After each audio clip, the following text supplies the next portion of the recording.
सध्या तरी महाराष्ट्रात सगळे प्रश्न बाजूला पडलेत आणि सगळ्यात महत्त्वाचा आणि मोठा प्रश्न गेल्या काही दिवसांपासून पुढे आलाय तो म्हणजे औरंगजेबाची कबर. औरंगजेबाची कबर उखडून टाका किंवा औरंगजेबाची कबर उखडून टाकू अशा संदर्भातील वक्तव्य काही संघटनांनी आणि काही नेत्यांनी काही दिवसांपूर्वी केली होती. त्याच नंतर बराच वाद निर्माण झाला, इतका की नागपूर सारख्या शहरात देखील दंगल पेटली. नंतर वेगवेगळ्या पक्षांची भूमिका, RSSची भूमिका पाहून वातावरण बदललं. म्हणजे छत्रपती शिवरायांचा आणि त्यांच्या शूर मावळ्यांचा पराक्रम म्हणजे ती कबर. औरंगजेबाला कित्येक वर्ष संघर्ष करून देखील याच मराठी मातीत दफन व्हावं लागलं, पण औरंगजेबाला यश मिळत आलं नाही. याचा पुरावा म्हणजे ती कबर. अशा प्रकारची दुसरी बाजू मांडल्यानंतर वातावरण थोडंसं शांत झालं. पण सगळ्यात महत्त्वाचा प्रश्न असा निर्माण होतो की औरंगजेबाचा मृत्यू महाराष्ट्रात झाला त्यात शंका नाही, पण नगरमध्ये मृत्यू झाल्यानंतर कबर मात्र छत्रपती संभाजीनगर जिल्ह्यातल्या खुलताबादला कशी? मृत्यू नगरला आणि कबर खुलताबादला असं समीकरण कसं? औरंगजेबाची कबर मुळात खुलताबादलाच का बांधली गेली? या प्रश्नाचं उत्तर नेमकं काय, या संदर्भात या व्हिडिओच्या माध्यमातून चर्चा करूयात. नमस्कार, मी निरंजन आणि तुम्ही पाहायला सुरुवात केली आहे इन्फोवारी. औरंगजेबाची कबर अत्यंत साधेपणानं बांधण्यात आलेली आहे. ती केवळ मातीचीच आहे. या कबरीवर साधी पांढरी चादर अंथरण्यात आलेली आहे. शिवाय कबरीवर सब्जाचं झाडही लावण्यात आलेलं आहे.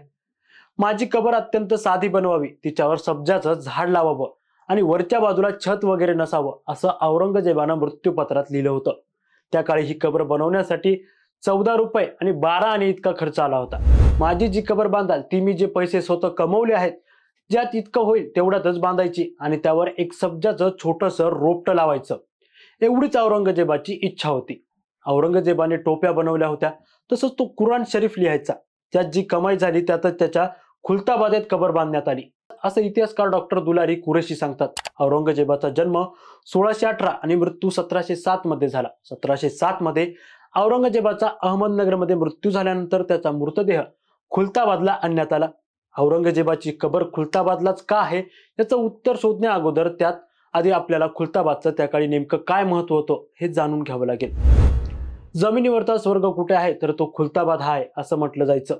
कारण इसवी सन 1300 साली दिल्लीच्या निजामुद्दीन अवलियाने दख्खनमध्ये इस्लामचा प्रसार करण्यासाठी आपला शिष्य मुंतजिबुद्दीन जरजरी जरबक्ष याला 700 सुफी फकीर सोबत देऊन देवगिरीला पाठवलं होतं. त्यावेळी दिल्लीच्या अलाउद्दीन खिलजीनं राजा रामदेवराय यादव याला आपला मांडलिक बनवलं होतं.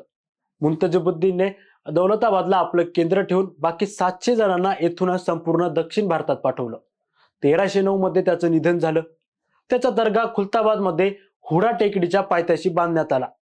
आपली चळवळ सुरू ठेवण्यासाठी निजामुद्दीन अवलियाने आपला उत्तराधिकारी बुरानुद्दीन गरीब याला आणखीन 700 पालखी, प्रेषित मोहम्मद पैगंबर यांचा पोशाख, त्यांच्या मुखावरील केस देऊन खुलताबादला पाठवलं.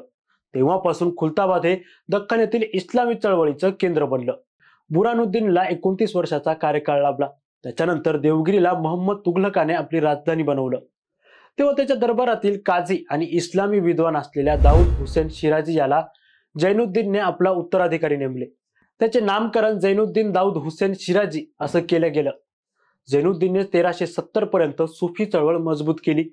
जैनुद्दीन खाजा परंपरेतील 22वे खलिफा ठरले. मात्र आपल्यानंतर कोणी खलिफा होण्याच्या योग्यतेचा दिसत नाही असं म्हणून जैनुद्दीनने उत्तराधिकारी नेमलाच नाही असं मत संकेत कुलकर्णी यांनी व्यक्त केल्याचं दिसतंय. इसवी सन 1300 साली मुंतजिबुद्दीन जरजरी जरबक्षच्या आगमापासूनच सुफीचं आगमन इथं व्हायला सुरुवात झाली. हे Sufi Kabul, Bukhara, Kandahar, Samarkand, Iraq, Iran, Persia या देशांमधून प्रवास करायचे आणि खुलताबादला यायचे.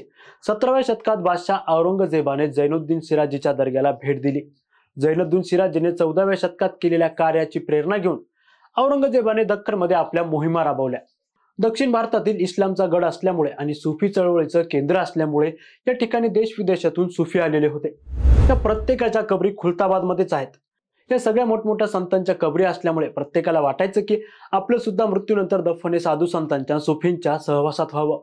कदाचित यामुळेच औरंगजेबाने जैनुद्दीनच्या कबरीवर हात ठेवून त्यालाच आपला गुरु मानले.